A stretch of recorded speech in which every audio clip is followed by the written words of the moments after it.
is 1881. The United States is struggling to become a part of the Union. The Apache Wars were nearing their end, but this was still 5 years prior to the capture of Geronimo.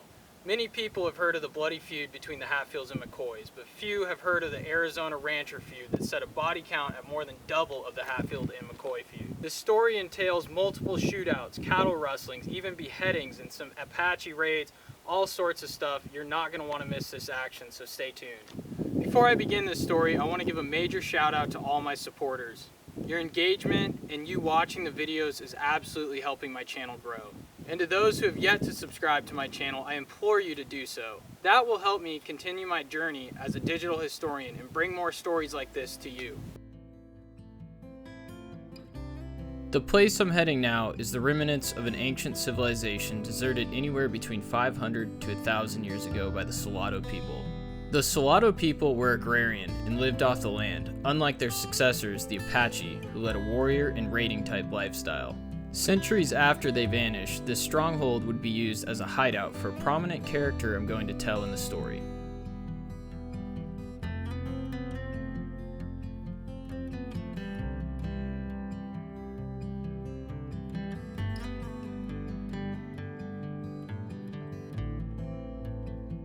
Arizona was ripe with violence in the mid to late 1800s. The Apache Wars set a bloody stain on the land and irritated the federal government enough to send out a quarter of its troops to combat the Apache.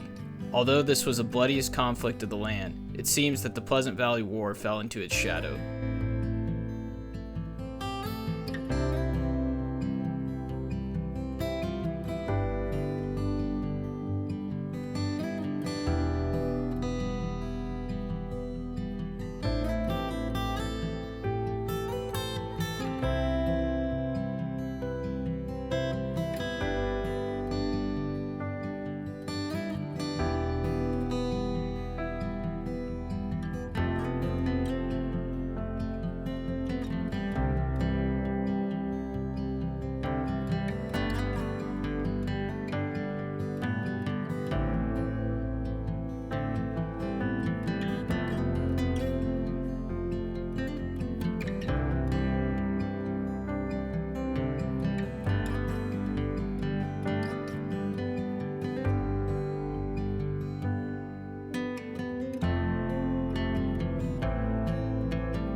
These high desert canyons always seem pretty promising for the discovery of ancient remnants left behind. So long as you can find water, a tribe of people likely lived off this land. Although water is not always available out here in the desert, and the summer sun beats this land into temperatures upwards around 120 degrees, it's fascinating to think that a civilization would thrive out here.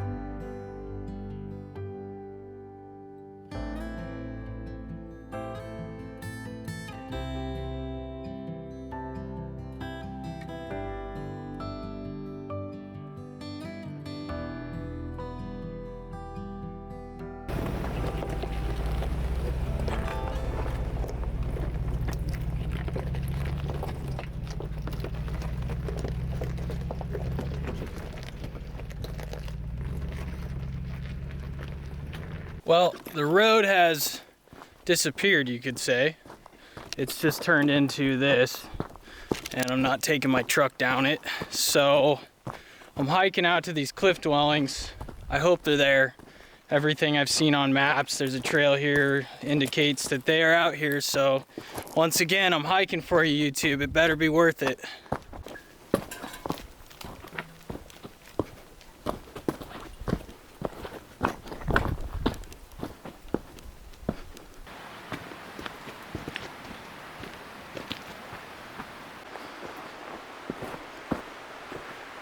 This must be it.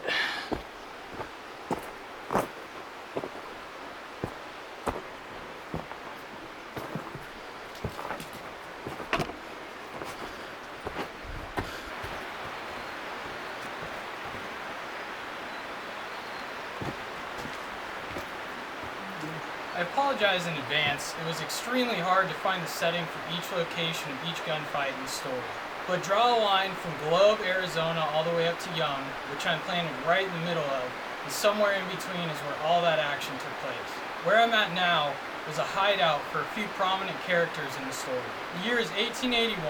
Western migration is at its peak. Railroads spread to the west, as well as violence. The area I'm in right now is the largest grazing setting for all of Arizona during this time period. Cattle ranchers from the east moved out here to escape homesteaders who moved out west due to the Homesteading Act. And the invention of barbed wire also implicated a lot of conflict. The Tewksbury family from Ohio moved out to Arizona to aspire to begin cattle ranching like many other Americans did during this time period. Cattle was essentially like gold. The Tewksbury family invited their friends from back east, the Grahams, out to Arizona to try their hand at cattle ranching. Tom Graham eventually brought his family out this way and settled in the valley. At the same time, a cattle baron named Jim Stinson would move out this way as well. And Stinson would drive a nail between the friendship of Tom Graham and the Tewksbury family. Stinson employed different Pinkerton agents as well as cattle agents to come out and use intimidation tactics to drive out the homesteaders. Things began to escalate when Stinson accused both families of cattle rustling and would take legal action. A warrant was put out for the arrest of the Tewksburys and the Grahams, and a posse was sent from the Stinson gang to arrest the Tewksburys. Tempers flared, and one of the Stinson cowboys fired at Ed Tewksbury. Ed fired back, injuring one of the cowboys, and the cowboys retreated. A year later, Jim Stinson would offer Tom Graham a bargaining deal. He would give his family 50 head of cattle and receive no jail time for cattle rustling a year prior. The Grahams took the deal. They immediately filed a petition in court against the Tewksburys, but the court threw the case out due to lack of evidence. In the summer of 1884, a posse of 4 Tewksburys rode out to Jim Stinson's ranch to discuss an upcoming cattle roundup. The posse of 4 were soon met by a posse of 6, consisting of the Stinsons, ranch hands, and other cattlemen. When the two posses met, tempers flared. The Stinson gang told the Tewksbury gang to frig off, and as suit follows, in every good old western standoff, shots fired. A man on the Tewksbury side was hit in the neck. He would later survive, but at this point, Jim Stinson had enough, and he took his herd and got the hell out of Arizona. All that was left at this point were 2 very tense families.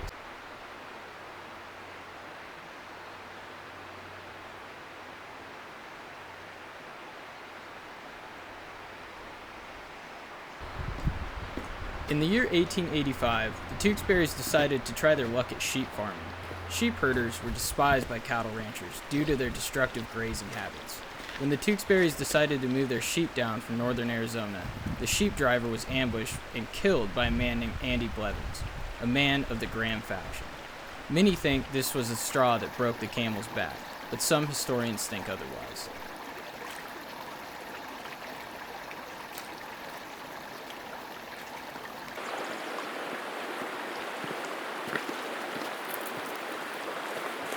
Headed back to the truck, but I saw these 2 really neat caves.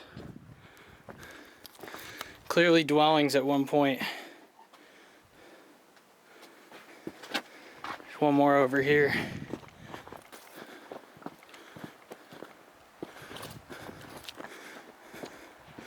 Absolutely fascinating. The year was 1887.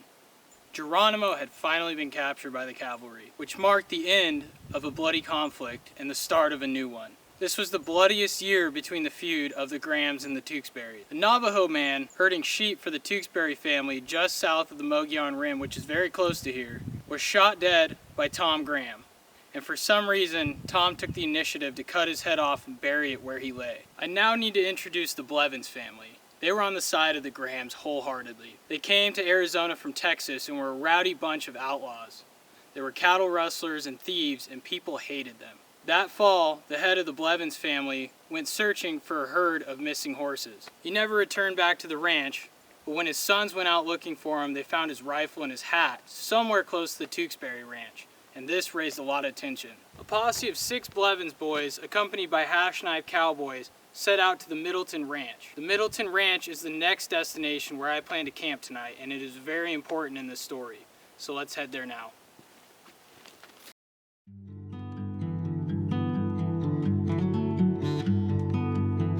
My plan now was to descend out of the foothills of the Sierra Anchas back towards Cherry Creek Road. From Cherry Creek Road, I would move another 12 miles to the east up to a road called Lone Pine Divide. I was really surprised at the conditions of these roads. After doing a little reading before I decided to make my trip up here, a lot of people were talking about how washed out and destroyed they were from recent rains.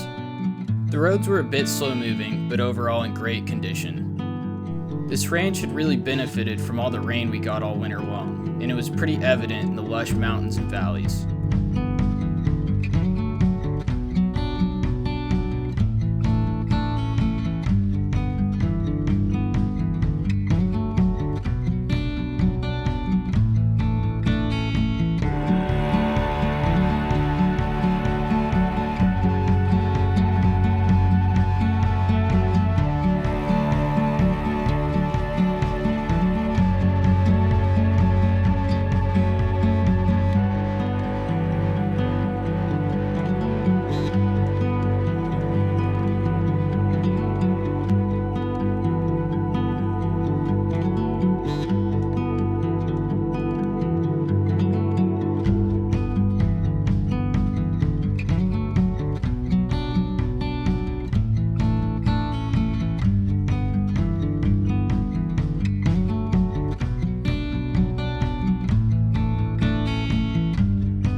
I had finally made my right-hand turn onto Lone Pine Divide, where I'd climb around 3,000 feet in elevation and travel almost 25 miles up into the plateau.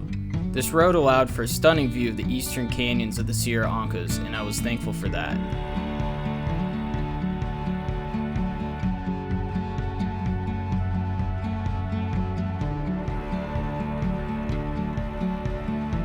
It was interesting to think that ranchers desired to push their herds of cattle into this area. It was steep and certainly couldn't have been easy to traverse for the cowboys on horseback. Although rough terrain, these roads were taken care of nicely.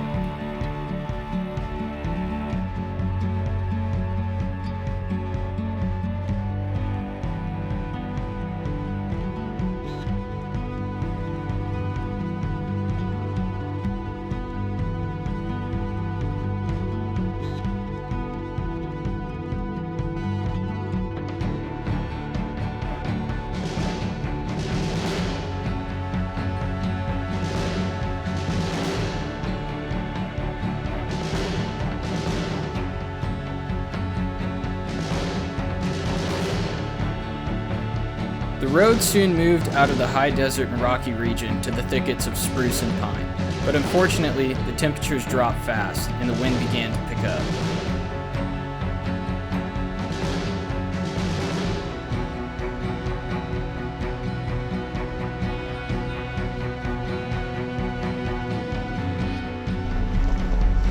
I guess they're rolling convoy now.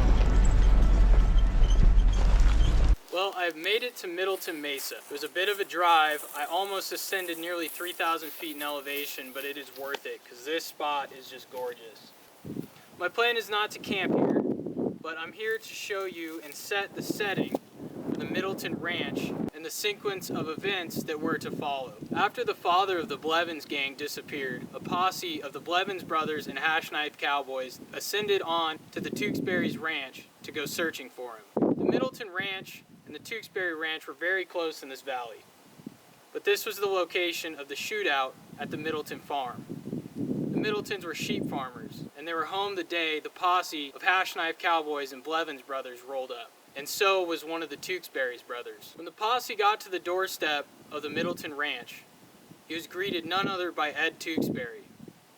The posse had asked for food and water and a place to stay for the night, and this was very routine for the time.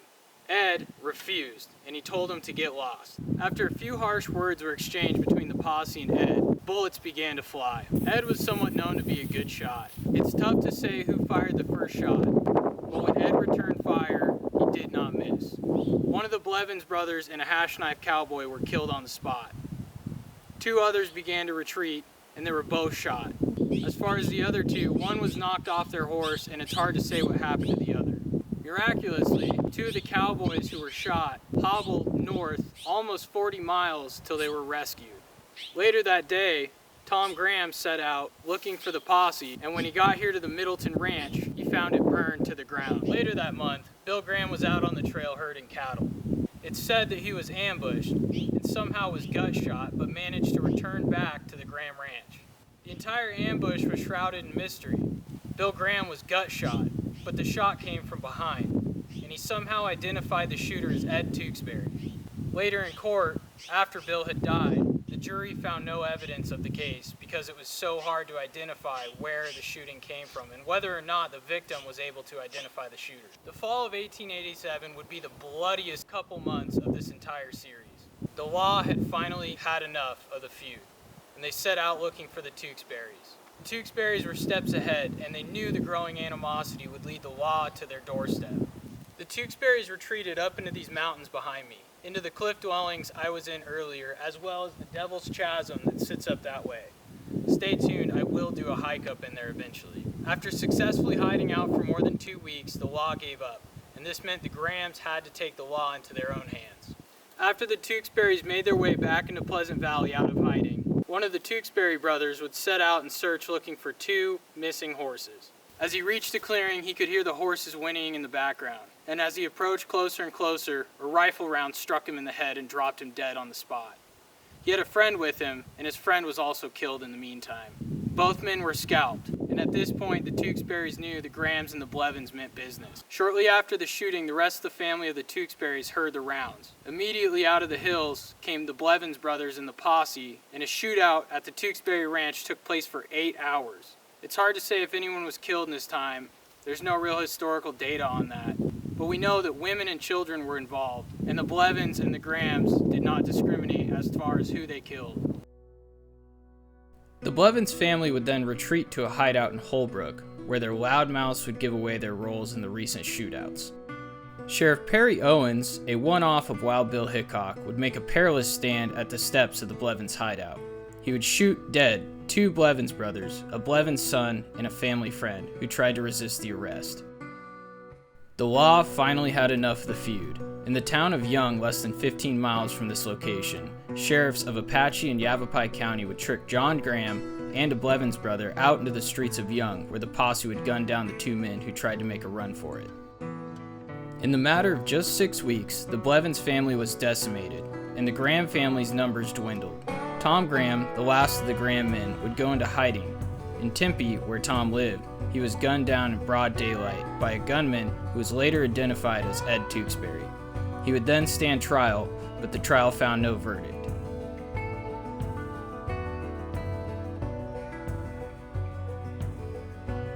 I began pushing back down south out of Middleton Mesa.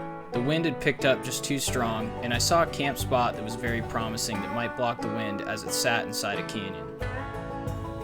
The spot I had in mind had a beautiful view of the eastern slopes of the Sierra Anchas, which would look gorgeous in the morning when the sunrise hit it. Although this spot had a great view of the Mogollon Rim, unfortunately I just could not find a flat enough area to pop tent.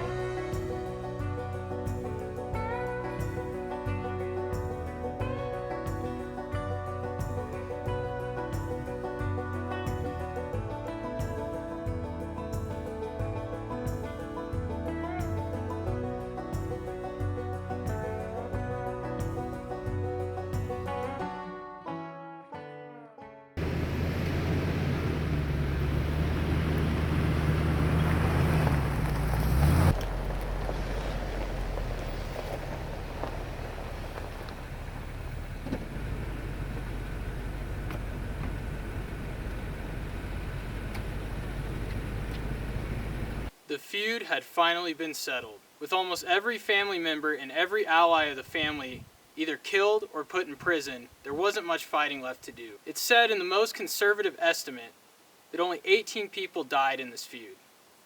But from what I've read, most historians dictate the fact that almost 40 people likely died. This includes local ranchers, allies, family members, as well as Native Americans who played some part in this feud. This valley is incredibly rich with the development of Arizona, and it plays a huge part in Arizona history. On my way in, I passed tons of abandoned ranches, as well as old cattle holding pens. I'm fascinated by this place, and I will definitely return soon. In a few weekends, my plan is to go over into the Sierra Anchas, just to the west that way, and check out Devil's Chasm, which apparently is a pretty brutal hike, but I'm set on doing it because it has one of the most unique Indian fortresses I've ever seen. So right now I'm going to get this flip pack opened up. I'm going to get camp set up, have a fire, probably grill a little ribeye because that sounds fantastic. I've worked up a huge appetite today. And unfortunately for you, I'm not going to be doing any filming. I don't often get to enjoy solo time without having to throw in a little bit of recording here and there, which is pretty stressful, honestly. So I'm going to relax and have a good evening, and tomorrow morning I'm going to pack up and head out of here. But soon we shall return to the Sierra Anchas. And once again, YouTube, if you enjoyed this content, please subscribe. And to all those who are contributing to the growth of this channel, you mean a lot to me, so thank you.